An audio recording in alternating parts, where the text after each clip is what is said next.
Hello friends and greetings for the day. Welcome back to another tutorial on ISTQB Advanced Level Test Management Certification. We are in Chapter 1 talking about managing the test activities and moving on to the next segment, which is 1.6, the test tools.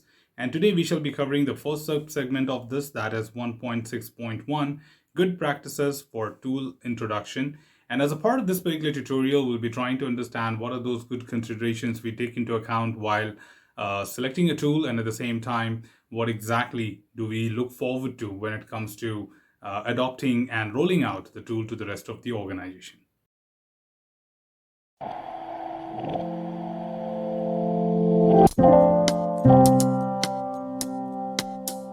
Well, just to quickly recall from our foundation, as a part of the foundation session, we have already discussed on what it takes to analyze a tool for the organization.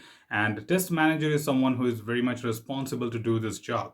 Given that test manager is a very experienced person in the organization, may certainly be aware of several considerations required to be taken into account while selecting a tool for the organization or for the project. We always remind you that this test manager, as per ISTQB, is an organization specific position or designation, and that is where we always keep quoting it towards the organization. So again, at the real world, of course, test managers can be project specific as well, but as per these standards, test manager is more an organization level person which looks forward to all the projects in the organization.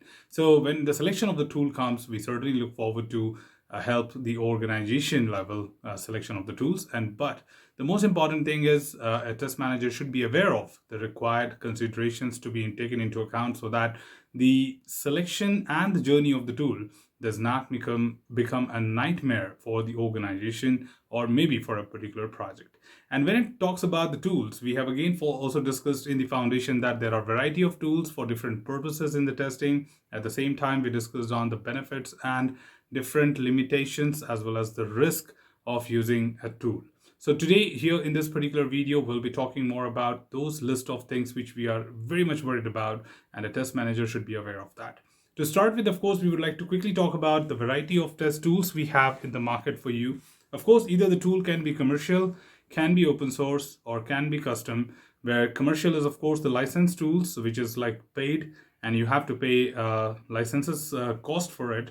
And open source is, of course, a license-free tool, which is more of like you don't have any kind of cost involved here.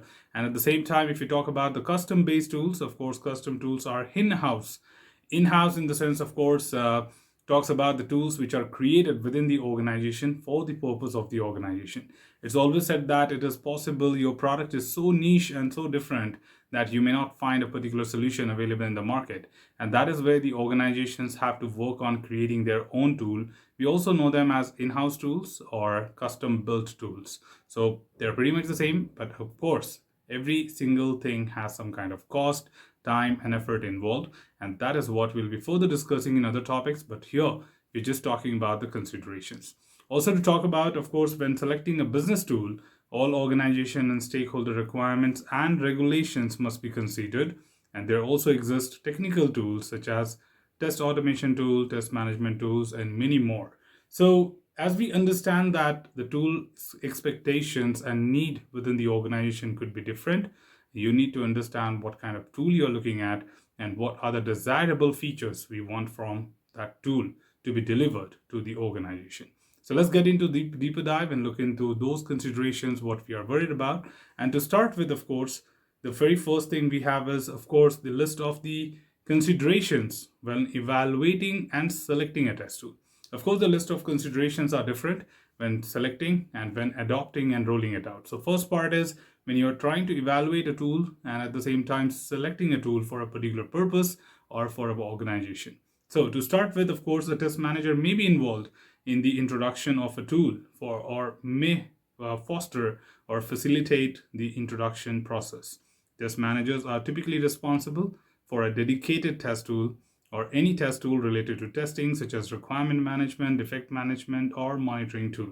Now, there are generic good practices which are involved to be considered when talking about evaluating and selecting a tool, and these practices and considerations include the following. Some of these things we have already discussed in foundation, so it should be not so difficult to quickly cover this, but yet important for me to discuss them because our audience must have taken the examination long back when it comes to foundation, so it's not easy to remember everything. So let's get started. The very first point we have is identify opportunities for process improvement with the support of appropriate tools. So this maturity of the organization or maturity of the process is basically more about that are you a kind of a startup organization, and given that you are a startup organization, you may not have a process well defined. Even if you have a process that's not so mature that the tool can adapt. Now the question is, why would I need to worry about my process maturity when I have to go for a tool? Because the process plays a very vital role in selection of tool. For example, if the tool demands you to have a systematic way of writing the script, then the team has to be systematic first. If the team is just trying to fulfill the needs and expectations of the project but not worried about fulfilling the information in the tool, then certainly this is not the right time. You should go for a tool. In fact, even if you talk about tools like Jira, ALM, they do want things to be very systematically organized. And this can be seen as an overhead for these team which are startup, right? So that's where we look forward to consider them.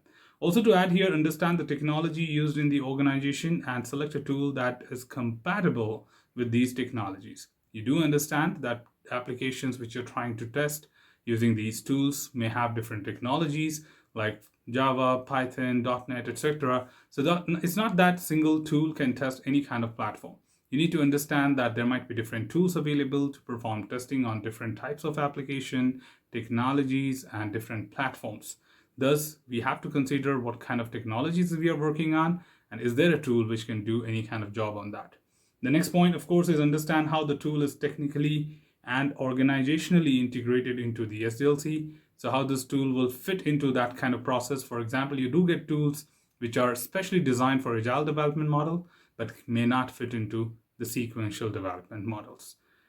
The next one is evaluate the tool against clear requirements and objective criteria, which certainly talks about look forward to see what kind of attributes does the tool have, because just not listening to the marketing team of the vendor would help and do the job. We have to cross verify that what kind of options do we have, and we will look forward to evaluate the tool. So which is a task. It's more of a task rather than consideration that you should look forward to evaluate the tool before you procure it.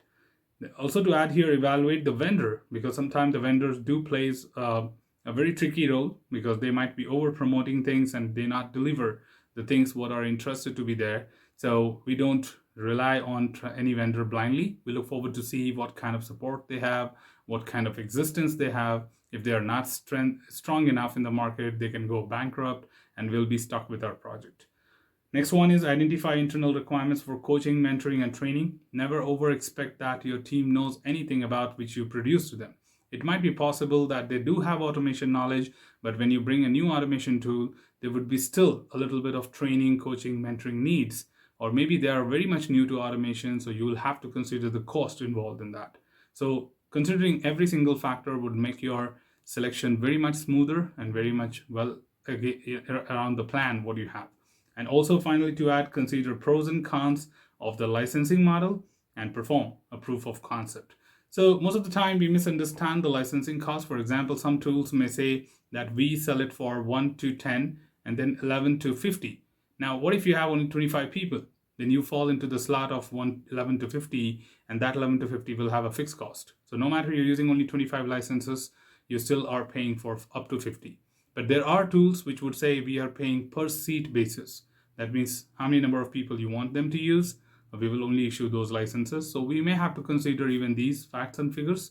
And finally, the proof of concept, which means conducting a POC, which evaluates the tool in real world to see how best the purposes can be fulfilled by the tool, which the organization or vendor is trying to promote. The next important thing here to talk about is the considerations which we should take into account when it comes to adoption and rolling it out. So one is the selection part, that what it takes to go to the market or before going to the market when you want to select a tool from the market. But once you have done the POC, you have selected it, now what it takes to roll it out to the rest of the organization or getting it adopted by the existing teams. So I bought a tool. Now I want my team to understand that, hey, we bought a new tool and these are the transformations which are required for us to make most out of this. And then how do we sell this tool or roll out this tool to the rest of the projects within the organization to maximize the ROI. Now, ROI stands for return on investment, and we'll be talking about this return on investment in our coming tutorials. So the considerations include here, that is, run a pilot project to validate the selection criteria and requirement and evaluate how the tool fits with the existing process and practices. Two important things here. POC is a limited evaluation of the tool before selecting it. We may not check everything in 10 days of time. There are things which are time related and time dependent. So we may have to execute a real project to see the real practices or benefits from the tool. So doing a pilot project is more of like giving this tool to one of the project right from the beginning and see how best it can be utilized when many other things like matrices can be evaluated and so on and so forth. And also by using this pilot project, we can determine what kind of process improvement we have to do in order to fit the purpose of the tool. The second point is adapt and improve processes, which is in line with the first point. And it says that we have to improve for the tool. The tool will not change for us. So we have to identify those areas we need to improve. Then define guidelines for the use of the tool. Never let people decide their own way of using the tool. Always define standard guidelines. For example, what is a user story in Jira for you? What is a task in Jira for you? What kind of subtask you create? But if you don't define them, then someone will be creating user story as task, someone will be creating task as user story, and things will be completely messed up, right? The next one is here, the provide training coaching, so which we covered in the previous consideration as well. So there we plan for it, we consider the cost, here we deliver that. Roll out the tool to the rest of the organization in increments. Even though my pilot project succeeds well, I do not look forward to blindly roll out this new tool to the rest of the organization. We indeed consider all the factors once again to see that if the new project which we are trying to recommend it, is that making sense, is it feasible for them or not. And similarly, implement a way to gather usage information from the tool and define the ownership of the tool. The actual use basically will give me that how efficient the tool is that something which is very much required, or can I do something different? Or is this tool really fulfilling the purpose of procuring it? And the ownership part is more about that whether this tool is really is going to be maintained by someone, like administrating it. We cannot heavily rely on the vendor every single time. So we want someone to be there to control the troubleshooting, taking care of the updates and upgrades, which we get from the vendor internally within the organization. So indeed, these are all the considerations which we should take into account while selecting, adapting, and rolling it out to the organization. So that's all from this particular tutorial, team. Should you have anything else, feel free to comment below. I'm always there to address your queries and answer them well. Till then, keep learning, keep exploring, keep understanding the context. Thanks for watching the video, team, and happy learning.